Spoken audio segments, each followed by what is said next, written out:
就是这个法令纹不算是。那如果法令纹一旦出现的时候，代表他的上颚骨头。可是到了年龄就会有法令纹，对啊，每个人都有。陈医师讲讲有了。对，当然就说到了35岁以上，人的钙质就会流失，骨质疏松是几乎跑不掉。那如何去？法令出现是跟骨质疏松有关，对，还是有关系。整个颅骨的体积慢慢的变小。所以你看唐代的大医家孙思邈讲你不要让这个骨头能够萎缩，就是没有吃饭都要扣食，那有吃饭当然是有机的食材，你都要大量咀嚼，来避免这个骨头缩下去。所以我只要看到病人一个法令纹产生的时候，那不用讲，他的鼻子一定更加的不好。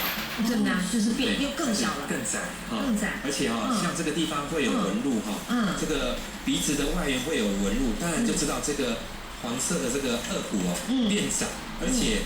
从侧边看，它会往后缩，所以这时候鼻骨这个颚骨变窄，往后缩，它的鼻道变窄，长度也会变短，呼吸的功能就变差，这时候鼻子功能不用想了，法令纹看到鼻子真的就不大好了。所以那这有办法改善吗？当然，我是认为，大量咀嚼绝对是关键。如果你一旦法令纹产生了，呼吸道就变窄。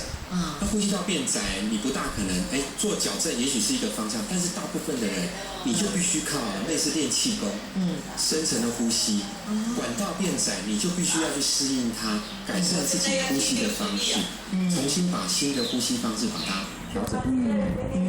那还有那后道呢？我们刚刚讲说后道又代表了什么？对，后道的病人其实是最辛苦的。为什么？后道的病人绝对鼻子不会好。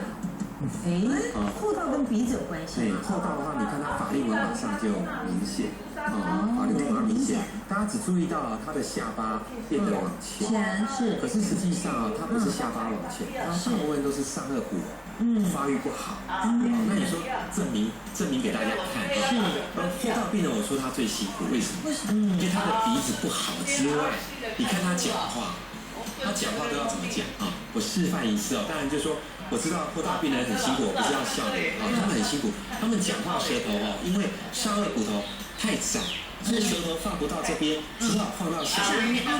所以你看他讲话我模仿一下35、36、37、38、39，然后讲话的时候吞口水的时候舌头排泄。他舌头永远要摆在下巴。那这样去矫正以后会不会改善呢？就是必须把他的上颚骨头扩开，他真的有活动空间，鼻子好了，不用嘴巴呼吸了，他的下巴才不会舌头一直摆在下巴。如果你舌头一直摆在下巴，你怎么矫正都不会有效。